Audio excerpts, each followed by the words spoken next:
복음 20장 19절에서 22절 말씀입니다.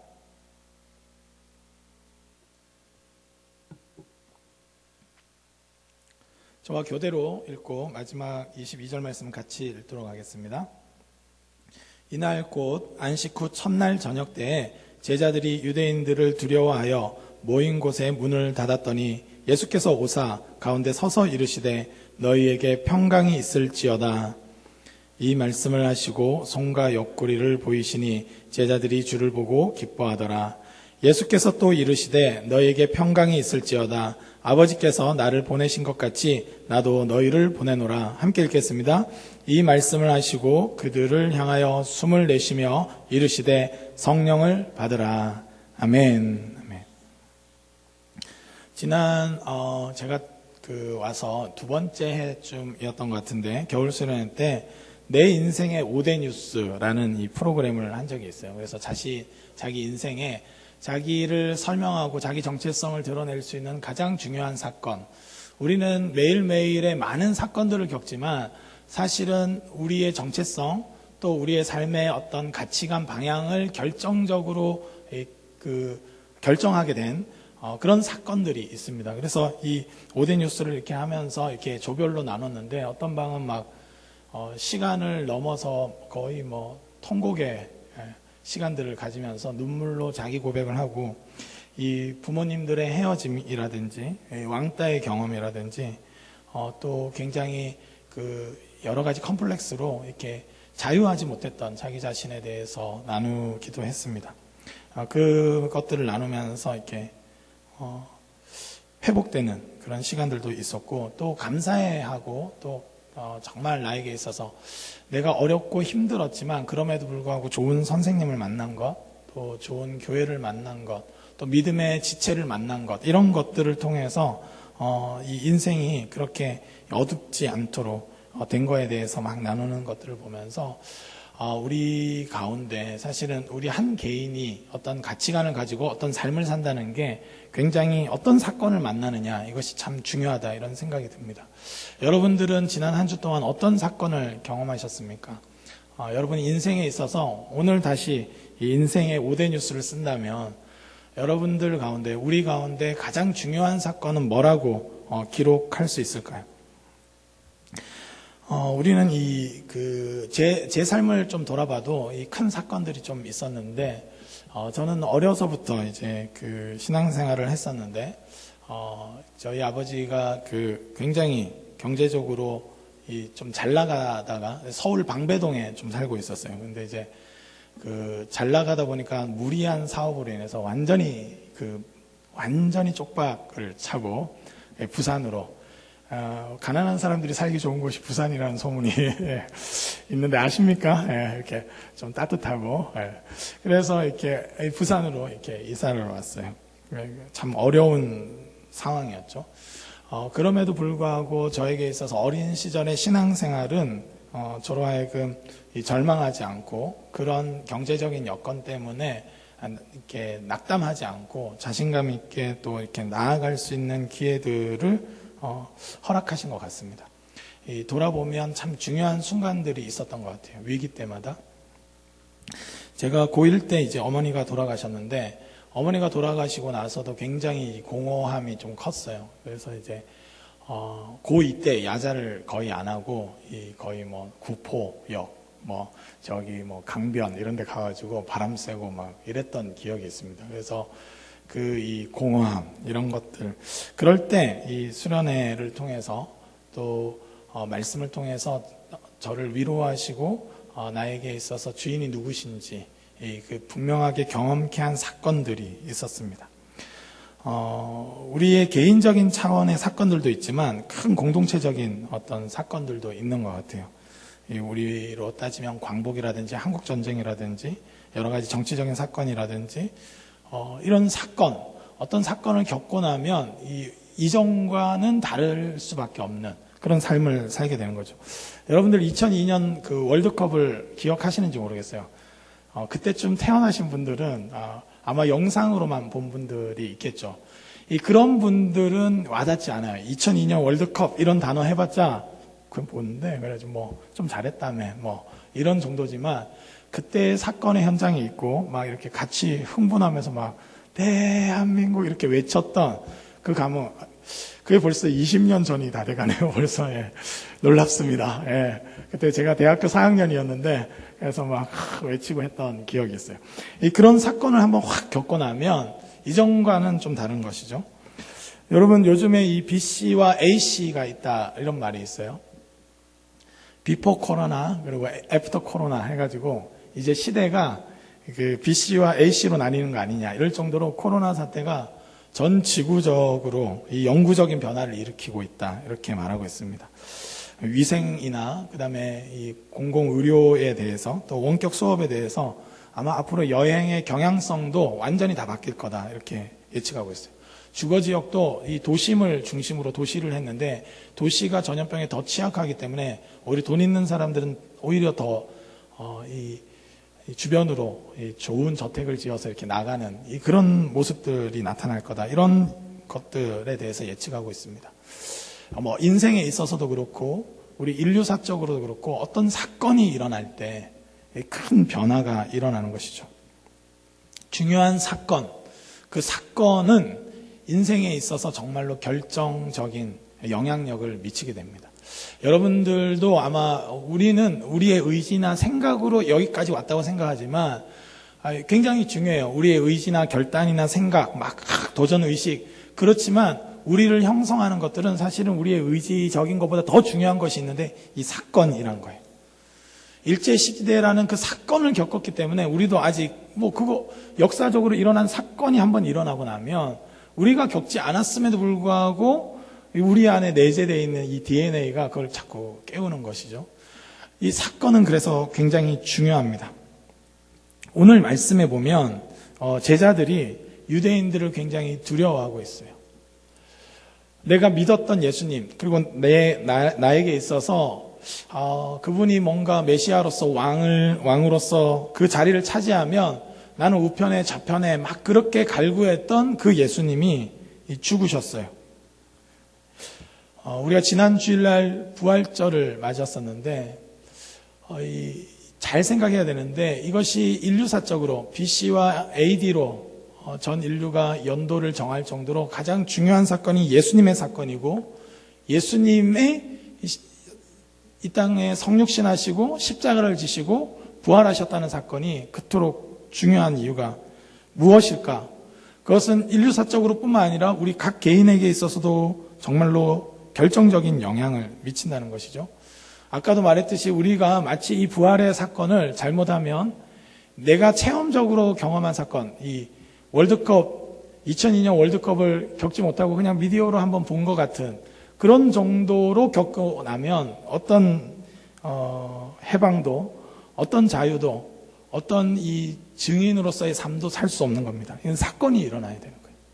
저는 바라기는 여러분의 인생 가운데 예수님을 만나는 사건이 있길 주님의 이름으로 축복합니다. 아멘. 아멘. 이것이 굉장히 중요한 겁니다. 교리적인 확신을 갖고 내가 체계적인 성경 공부를 하는 것도 중요하지만 내 인생에 있어서 나를 용납하시고 나를 용서하시고 나를 새롭게 하시는 예수님을 만나지 못한다면 우리의 인생은 그냥 관성에 의해서 살아가는 거예요. 예수님은 그걸 너무나 잘 아셨습니다.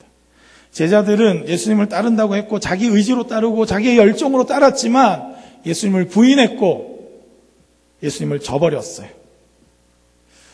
오늘 말씀 이전에 제자들의 모습을 좀 볼 필요가 있는데요. 우리 마태복음 26장 35절 말씀을 함께 보도록 하겠습니다. 마태복음 26장 35절 말씀입니다. 함께 읽겠습니다. 시작.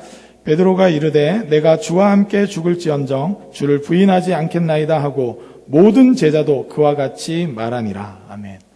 완전 의기양양해요. 확신에 가득 차 있습니다. 모두가 주님을 한다 할지라도 나는 반드시 따릅니다. 걱정하지 마십시오, 주님. 오히려 주님을 보호해 주겠습니다. 막 그런 열정으로 예수님이 3번 부인할 것을 말씀하심에도 불구하고 내가 죽으면 죽었지 함께 절대 그런 일이 없습니다. 이런 자기 확신 가운데 있었습니다. 자기 확신에 가득 찬 사람들, 이런 사람들, 내 열정으로 내 결단으로 모든 것을 뭔가 이룰 것 같이 생각하는 사람들, 내가 뭔가 마음이 약해서 내가 마음을 안 먹어서 그렇지 나는 할 수 있다고 생각하는 사람들, 그런 것으로 자기 인생이 정말 변할 거라고 생각하는 사람들은 대부분 실패해요. 인간의 의지라는 것이 그렇게 대단하지 않습니다. 여러분 많이 겪잖아요.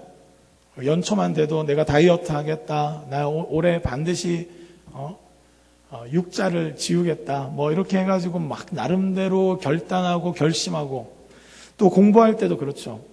우리가 고등학교 시절 때도 막 내가 대단하게 열심히 공부하겠다.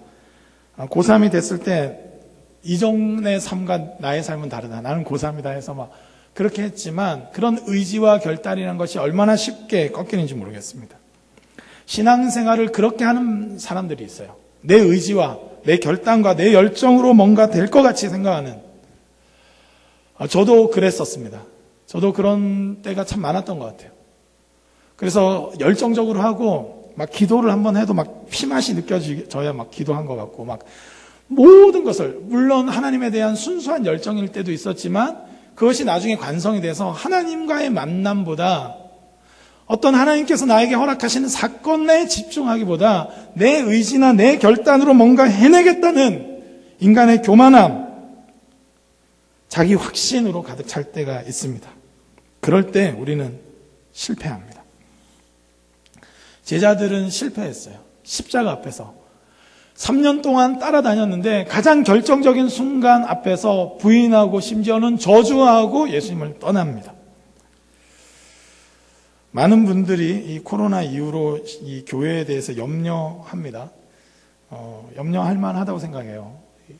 인간적인 의지나 인간적인 여러 가지 행사나 프로그램으로 만약에 그 신앙을 유지해 오려고 했다면 실패할 거예요. 실패가 탄로 날 겁니다. 여러 가지 이 재미있는 이야기로 여러 가지 형태의 프로그램이나 봉사로 유지하려고 했던 교회들은 무너질 겁니다. 정말로 예수님을 만난 사건이 있는가? 내 인생 일대에 있어서 변화되는 하나님의 은혜의 사건을 경험했는가? 이것이 훨씬 더 중요한 문제인 겁니다. 제자들은 실패했어요. 그런데 참 은혜인 것은 이 실패한 제자들이 무서워서 두려워서 이 방 안에 자기 자신을 가둬놓고 문을 다 닫아놓고 자기를 실패자로 여기고 낙담하고 있을 때, 인간은 항상 그 양극단입니다. 제가 봤을 때는 항상 양극단이에요. 이 보면 제자들도 그래요. 막 죽으면 죽었지 하면서 막 확신에 차가지고 막 자기 확신으로 떠들어대다가 한번 팍 무너지고 나면 자기 자신을 절망으로 내밀어요. 넌 안 돼. 넌 끝났어. 내가 이럴 줄 알았지. 확신 있게 말한 게 어젠데 내 이럴 줄 알았지 하면서 아침에 결단해가지고 내가 반드시 이제부터 제대로 믿음 생활하리라 해놓고 저녁 때 되면 우울감에 사로잡혀서 안 될 줄 알았어 라고 말하는 것이 인간인 것 같습니다. 극단적이에요, 굉장히. 그 학교나 이런 데도 보면 참 저희 이제 교육자들도 한 번씩 이야기 나누면 막 옛날에 맞은 이야기 많이 해요. 막 뺨을 나는 게시판까지 맞았니, 뭐 이렇게 난 칠판까지 돌아왔니 하면서 뭐 그렇게 극단적으로 때리는 문화로 가득하다가 세상은 탁 이제 스마트폰이 등장하고 선생님들의 구타 장면을 찍어서 신고하는 일들이 딱 일어나니까 극단적으로 아이들에 대해서 방치하기 시작합니다. 굉장히 극단적이에요. 한번 딱 꺾이고 나면 자신의 의지나 자신의 어떤 신념으로 뭔가를 해낼 거라고 생각하지만 꺾이고 나면 일어설 수가 없는 것이 인간입니다. 제자들은 아마 스스로도 막 이렇게 뭔가 격려해 보려고 했을 거예요. 그래 어쩔 수 없었어. 베드로 너 알아 나도 알아 하면서 나도 물어봤다면 안 됐을 거야. 그런 인간적인 말로 위로되는 게 아니에요. 우리도 집에서 뭔가 실패감으로 좌절감으로 있을 때, 혼자 방바닥을 긁으면서 있을 때 스스로 격려해 보려고 하고, 실패한 사람들끼리 서로를 격려하면서 응원하고 해내봐, 할 수 있을 거야 얘기하면 뭔가 위안은 되지만 그것이 근원적인 변화를 일으키지는 못합니다. 그것 이상의 뭔가가 필요한 것이죠. 그것 이상의 뭔가가 필요합니다. 주님은 바로 그 제자들에게 찾아오셨어요. 저는 우리 교회의 가장 중요한 일은 뭐냐면 주님의 이 찾아오심을 경험하는 겁니다. 이 코로나 사태 때 또 개인적으로 시험 문제나 여러 가지 상황 앞에서 이것도 계산해보고 저것도 계산해보고 이렇게 해보면 좀 될까 안 될까 하는 여러 가지 그런 계획을 아예 세우지 말라는 의미가 아닙니다. 그런 계획이 있어도 실행할 수 있는 열정과 변화된 삶이 없으면 끊임없이 절망하게 돼 있는 거예요. 그것을 몇 번 겪고 나면 무기력이 나중에 학습돼요. 도저히 내가 일어나고 싶어도 일어나지 못하는, 뭘 위해 기도해야 되는지도 모르는 상태에 우리가 내밀어질 때가 있다는 것이, 그때 주님은 찾아오십니다. 그리고 말씀하셨어요. 모인 곳에 가운데에 서서 말씀하세요. 가운데서, 중심에서, 절망하는 공동체의 가장 중심에 주님은 찾아오셔서 평강이 있을지어다 말씀하셨습니다. 저는 우리의 삶 가운데 이 주님의 음성이 있기를 주님의 이름으로 축복합니다. 자기 자신의 실패로, 자기 자신이 의지적으로 뭔가 결단해서 뭔가 해보겠다 하는 목표치, 많은 계획들, 그것이 싸그리 무너져 내렸는데, 내가 이번에 좀 많은 실습들을 통해서 많은 경험치를 쌓아야지, 이 병원이 좋은데 저 병원이 좋은데 하면서 막 넣어갖고 그래 오라고 하고 남들도 부러워하고 해가지고 했는데 하필이면 코로나가 터져가지고 가지 못할 때, 그리고 이곳저곳 막 원서를 넣어가지고 뭔가 가능성이 보였었는데 완전히 이제 딱 가려고 했는데 완전히 멈춰졌을 때, 저는 이 청년들 가운데 많이 어려움을 겪는 사람들을 봅니다. 계획이 있었고 뭔가 추진하려고 했고 의지를 불태웠는데 그것이 뭔가 꺾여졌을 때 절망하고 내 탓도 하고 남 탓도 하고 심지어 하나님 탓하면서 이 무너져 있는 그 공동체, 그 한가운데 예수님이 가셨습니다. 오늘 말씀을 보면 예수께서 오사 가운데 서서 이르시되 말씀하고 있어요. 여러분, 우리는 어떤 감정으로 여기 와 있는지 모르겠습니다. 요즘 대박 났어요 이런 분들 있으세요? 사는 게 너무 행복해요, 이렇게만 살았으면 좋겠어요 이런 분들이 있습니까? 제가 눈빛을 봤을 땐 대다수가 그렇지 않은 것 같아요. 어떻게 하지? 어떻게 뻗어나갈 수 있을까? 어떻게 다시 회복할 수 있을까? 저희 교육자들도 막 비전 트립 계획하고, 저희 담임 목사님은 저를 미얀마로 보낼 수 있다는 그 희열에 막 맨날 피부 태웠냐고 안 태웠냐고 이렇게 그랬는데 한 방에 꺾여버렸어요. 저도 기도하고 작년에 이것을 결정할 때 가정의 양해를 구하고 얼마나 기도했는지 몰라요. 얼마나 나름대로 고민했는지 몰라요. 이 3개월을 같이 가는 청년들에게 결코 그냥 무의미하게 보내지 않기 위해서 정말 성경을 체계적으로 가르칠 뿐만 아니라 선교지에서 정말 야성을 가질 수 있도록 어떻게 준비해 나갈까 막 말했는데, 제 의지와 제 노력으로 안 되는 상황이 와버렸어요. 꺾여버렸습니다. 그럴 때 환경 탓하고 그냥 지나칠 수 있지만, 그럼에도 불구하고 나는 여전히 예수 그리스도의 증인으로 살고 싶고 제자로 살고 싶을 때 우리에게 정말 필요한 것은 더 내 의지를 불태우는 것, 환경이 잠잠해지는 것 물론 필요합니다. 그러나 환경을 잘 정리하는 것, 그거 이상의 무엇이 필요한데 바로 예수님께서 우리 중심에 계시다는 것을 보는 거예요.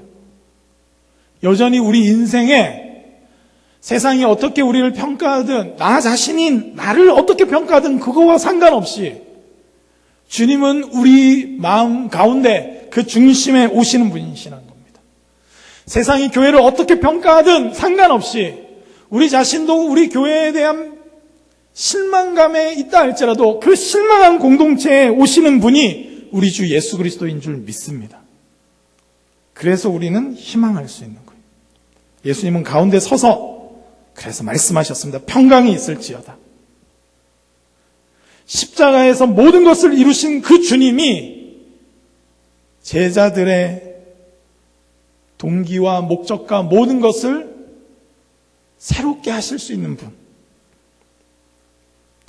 그래서 제자들은 주를 보고 기뻐했습니다. 그리고 예수님께서는 숨을 내쉬고 자신의 호흡으로 살아가도록 자신의 영을, 성령을 받으라고 말씀하십니다. 여러분, 외부적인 여러 가지 핍박 상황이나 여러 가지 것들에 있어서 환경적인 조건에 의해서 우리가 무너져 내렸을 때 끊임없이 우리는 외부 환경과 상황에 대해서만 민감할 수 있어요. 내 내면 세계, 무너진 내 마음들, 이것을 다시 세워나가시는 성령의 사역보다 외적인 것들만 바라보고 외적인 것들에 대해서만 민감할 수 있습니다. 저는 이 시기에 우리가 오히려 우리의 중심에 계신 예수 그리스도를 만날 수 있기를 주님의 이름으로 축복합니다. 그리고 지금 정말로 필요한 것은 우리에게 부어주시는 성령이시라는 거예요. 성령을 통해서 다시 일어날 힘을 얻고 상황을 정리할 수 있는 지혜를 얻고 분별력을 얻고 담대함을 얻기를 원하시는 것입니다. 자신의 의지와 노력으로 했을 때 꺾였던 그 제자들이, 그래서 실망하고 절망하고 난 안 돼 하는 그들이 모여서 어줍지 않게 서로를 위로하고 있었지만 그것으로 되지 않았어요. 그 중심에 주님이 오셔야만 했고 주님은 평강을 주신 것입니다. 그리고 나서 전혀 다른 삶을 그들이 살기 시작했는데, 사도행전 4장 18절 말씀, 19절 말씀 같이 읽도록 하겠습니다. 함께 읽도록 하겠습니다. 시작. 그들을 불러 경고하여 도무지 예수의 이름으로 말하지도 말고 가르치지도 말라 하니, 베드로와 요한이 대답하여 이르되 하나님 앞에서 너희의 말을 듣는 것이 하나님의 말씀을 듣는 것보다 옳은가 판단하라. 그들의 진짜 문제는 여기 있었는데, 히브리서 2장 15절 말씀을 읽고 같이 말씀을 좀 맺도록 하겠습니다. 같이 읽겠습니다. 시작. 또 죽기를 무서워함으로 한평생 매어 종노릇하는 모든 자를 놓아주려 하심이니. 아멘. 의지도 있고 뭔가 나름대로의 결단도 있지만 우리가 결국 종노릇하고 선한 것이 무엇인지 알지만 그것을 감당하지 못하는 이유는 죽기를 두려워함으로, 결국은 자신의 무의미와 절망과 내 인생이 어떻게 될까 하는 미래에 대한 막연한 두려움 때문에 진리를 붙들지 못하고 주님을 따르지 못하는 것입니다.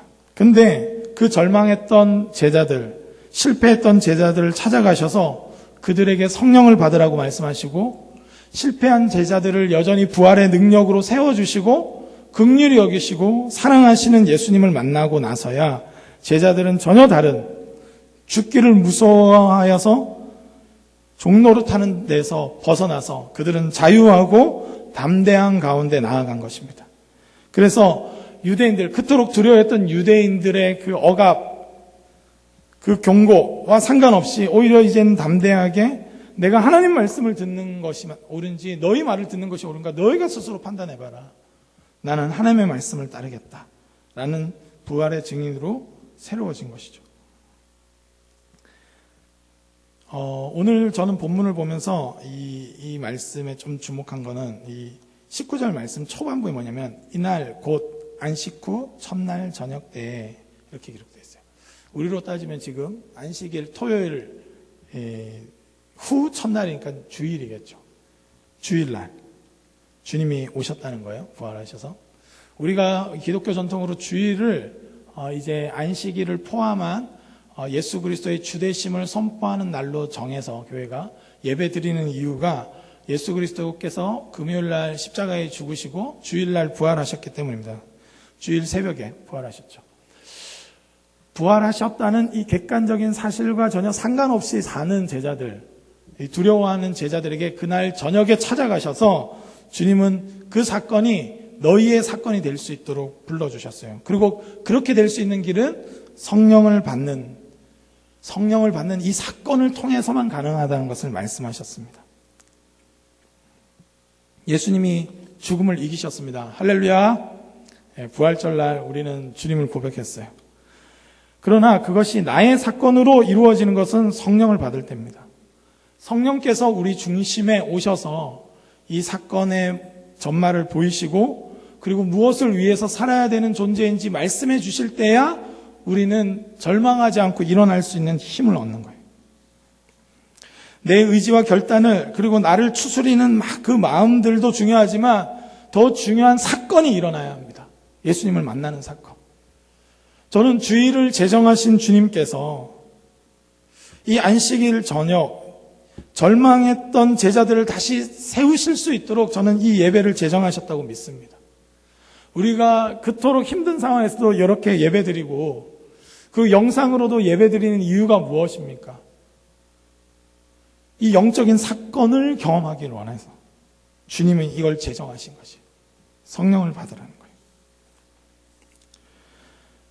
더 큰 현실을 보라는 거예요. 네 실패보다 더 큰 현실, 죽음의 위협보다 더 큰 현실, 예수님이 부활하셨고 이 세계를 바르게 잡으시고 예수를 믿을 때 거듭날 뿐만 아니라 나중에 최후의 종말에 우리가 몸이 다시 사는 것과 영생을 믿도록 그 진짜 현실, 죽음이 지배하는 모든 문화가 이렇습니다.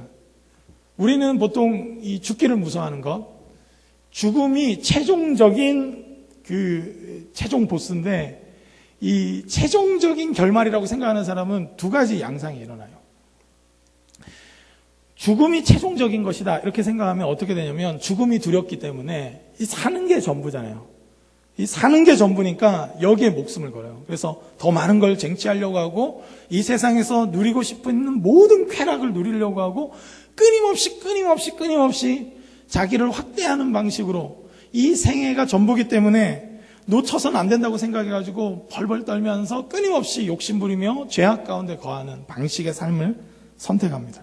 아니면 반대예요. 죽으면 다 끝인데 뭐 해봤자 열심히 살아봤자 나는 늙어 죽을 건데 하면서 무기력하게 포기하는 삶의 방식을 지닙니다.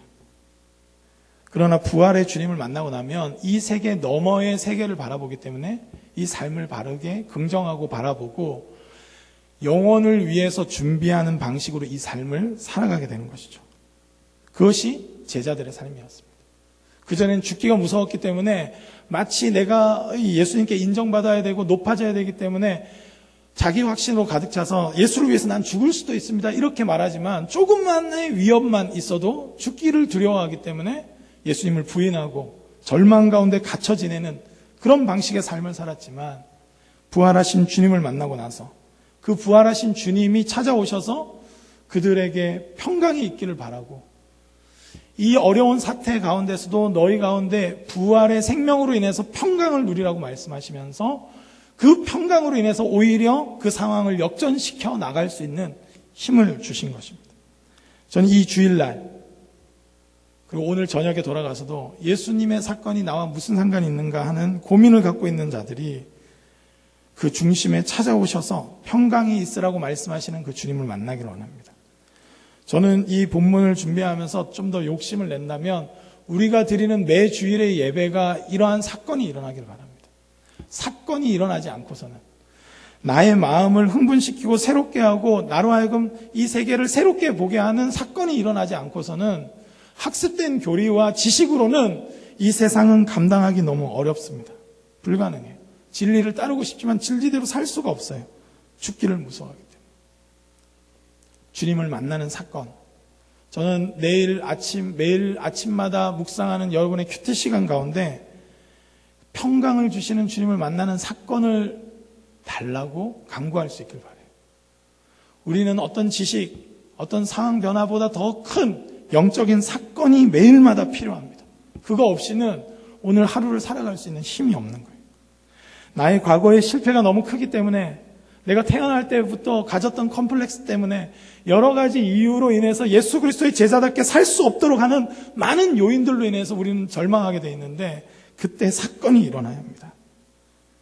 평강을 주시는, 우리 삶을 붙들어 주시는, 괜찮다고 말씀하시고 내가 너를 다시 붙들고 이제 시작할 거라고 말씀하시는, 나도 나 자신을 포기했지만 주님은 여전히 포기하지 않고 제자들을 찾아가 주시고, 저 같으면 아마 찾아가서 이렇게 막 때리면서 너 3번 부인했지, 입 3대만 맞자 이래가지고 막 때렸을 것 같아요. 그러나 우리 주님은 그렇게 하지 않으시고 평강이 있을지어다. 말씀해 주셨어요. 그리고 그분이 받은 모든 십자가의 고난은 오히려 이렇게 연약한 죄인들인 너희를 위해서 내가 당한 고통이라는 것을 말씀해 주시고 그들로 하여금 소망 가운데 다시 일어나게 하셨습니다. 성령의 사건을 날마다 경험할 수 있기를 주님의 이름으로 축복합니다. 예배 때마다 한가운데, 여러분 우리 한가운데, 이거는 공간적인 한가운데를 의미하기도 하지만 모든 정서적인 우리의 심정적인 영적인 한가운데 예수 그리스도께서 계시다는 것을 믿고 삶의 많은 파편들, 많은 사건들이 있지만 가장 중심된 사건은 예수님의 사건. 나를 만나주시고 나를 긍휼히 여기시고 나를 불쌍히 여기시고 나도 내 자신에 대해서 절망할 때조차도 주님은 한가운데 오셔서 나를 긍정해 주시고 부활의 능력으로 다시 살 수 있음을 말씀하시고 부활을 통해 죽기를 두려워하지 말고 이제 예수 그리스도의 제자답게 살아가라고 말씀하시는 그분의 음성이 있는 것입니다. 저는 예수님의 만나는 그 사건들을 통해서 우리 가운데 늘 고백되어지기 원합니다. 저는 이 산길을 가면서도 나를 바꿔놓은 사건이 무슨 사건이냐, 코로나 사건만 맨날 말하지 마시고 예수의 사건을 같이 나눌 수 있길 주님의 이름으로 축복합니다. 목장들도 모여서 현실적인 문제들 잘 나눠야 돼요. 정치 문제 중요합니다. 그러나 가장 핵심의 사건은 예수님의 사건인 줄 믿습니다. 부활하신 주님이 우리를 찾아오시고 성령을 부어주신 사건인 줄 믿습니다. 교회는 그렇게 탄생한 거예요. 정치적으로나 여러 가지 다른 조건에 의해서 태어난 것이 아니라 교회는 성령으로 인해서 예수 그리스도께서 실패한 제자들을 찾아옴으로 인해서 시작된 것입니다. 그렇기 때문에 지금도 실패한 것 같은 우리 자신에게 찾아와시고 우리 교회에 말씀해 주시는 분이신 줄 믿습니다. 예수님의 사건으로 인해서 모든 어둠은 물러가고 빛 가운데 우리는 나아갈 줄 믿습니다. 우리 그 믿음으로 그리고 매주일 예배마다 이 예수님의 사건을 경험할 수 있도록 미지근한 마음으로 돌아가기 싫습니다. 주님 영적으로 저를 만져주시고 제 상한 마음들, 우울한 마음들, 두려운 마음들, 미래에 대한 막연한 생각들 하나님 그것으로부터 자유한 최종적인 그 종말의 상태, 부활의 영광, 예수 그리스도의 소망을 바라볼 수 있는 믿음을 달라고 오늘 이 시간 기도할 수 있길 주님의 이름으로 축복합니다. 우리 이 시간 함께 찬양하고 함께 기도했으면 좋겠는데요. 같이 찬양하도록 하겠습니다. 아무것도 두려워 말라. 우리 함께 주님의 음성을 들으며 나아갔으면 좋겠습니다. 실패에 대한 여러 가지 해석도 할 수 있어요. 제자들이 모여가지고 또